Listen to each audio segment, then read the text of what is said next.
Now, in her new book, A Good Time to Be a Girl, Dame Helena Morrissey set out her stall for greater equality. She was well versed, having struggled to reach the city summit, all while being a mum to 9 children.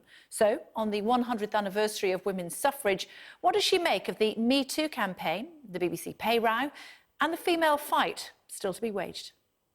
The BBC needs to do something fast about that injustice. I hugely sympathise with the women. I'm very much pro the publication of gender pay data. There is no excuse for unequal pay. The gender pay gap, the average difference between male and female earnings, obviously might take a bit longer to fix, and we've got to ensure that women are valued though for the skills we bring, not that you have to be like a man to be as valuable as a man. We shouldn't have to ask for a pay rise to be given a pay rise. We should be given a pay rise because we've earned that. So I have huge empathy, and I'm just surprised that it's not being gripped with both hands by BBC management and resolved. What would you say to Tony Hall? I would say make this your legacy. Do something about this. And obviously you might well say, okay, so it's very difficult to do something when I haven't got unlimited funds and not all the men are going to take a pay cut.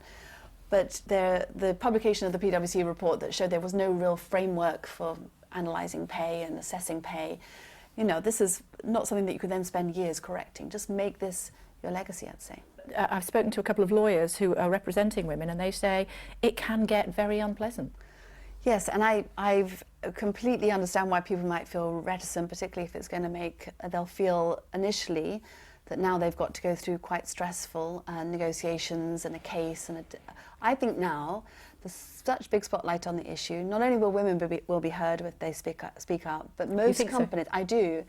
And partly because social media, I mean, ultimately people can share their stories, can't they, in a way that they were never able to do before. It would be just between them and their employer. And now there's so much concern whether they just share that via Glassdoor, anonymously, but people will look and see what's being reported on the company. If you have grounds, then speak up. You will be heard. If you're not heard, there are legal mechanisms. Obviously, they can be quite painful and difficult to go through. But most smart companies now, that at the very mere thought that they will be exposed if they are doing something wrong, will address it before it gets to that point. I'm always a bit confused when people talk about feminism. What does it mean to you? Because it means something different to all of us. Yes, yeah. So for me it means striving for gender equality, as simple as that. And I mean that as sharing work, life, family, not pigeonholing people, not putting straitjackets around men and requiring them just to have a full-time career and be the breadwinner and so forth. It means real equality. And for me, then, I'm proud to be a feminist. I realise the words got charged, as you say. It means militancy in some quarters. I'm not a militant feminist at all.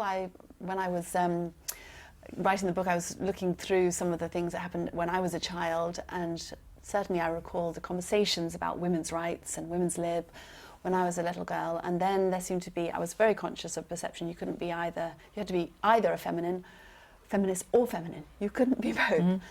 I'm trying to be a feminist. What do you think of the suffragettes? Obviously, 100th anniversary today. Emily Pankhurst, I was reading an article about her over the weekend, describing her as a terrorist. So obviously their methods included violence, but it wasn't violence against people. It was a violence against property, although obviously sometimes one strayed into the other. In one of the speeches, there was this amazing little story where a woman went in and broke the windows of the Guards Club, and the guards came out and said, "Why have you broken our windows? We've done nothing." And the woman, suffragette, said, "It's because you've done nothing. I've broken your windows."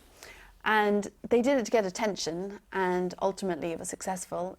Nowadays, I don't think we need to use those sorts of methods, and I think it's important not to sort of glorify violence in any way, but actually recognise that those women who often sacrificed, their families, their place in society, everything, felt so strongly that this was the only way.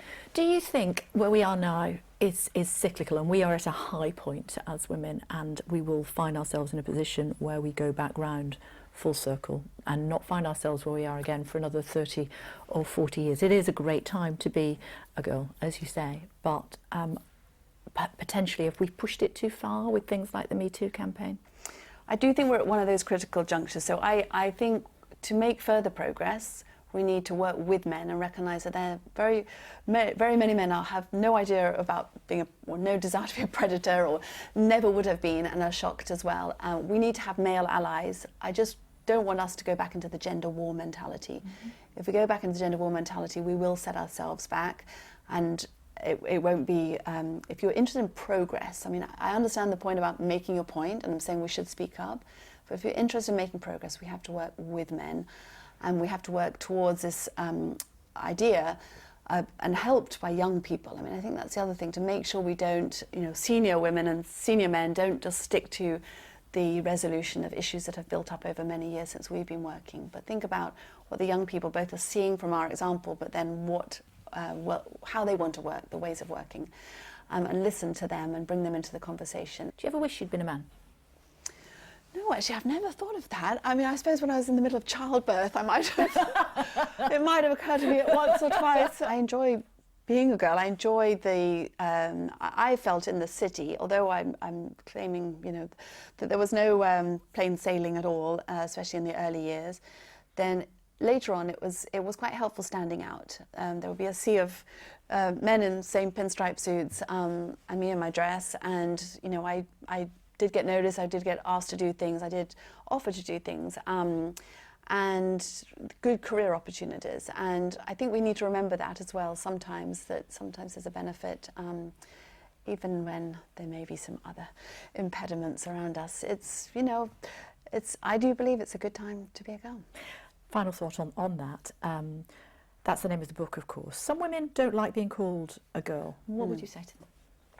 The emphasis on girls is partly because I see the next generation, my daughters, having the opportunity to behave as women, whereas I, in my early career, did have to at least get a seat at that table that was mostly populated by the men.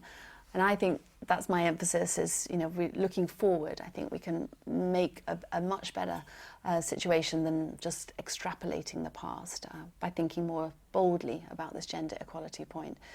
But I hope I don't offend anybody by linking them in with that. I just think we should celebrate the fact that we have something very specific to offer, something that men don't have often in terms of how we think, how we work, and I think we should enjoy that. Helena Morrissey, thank you. Thank you, Kay.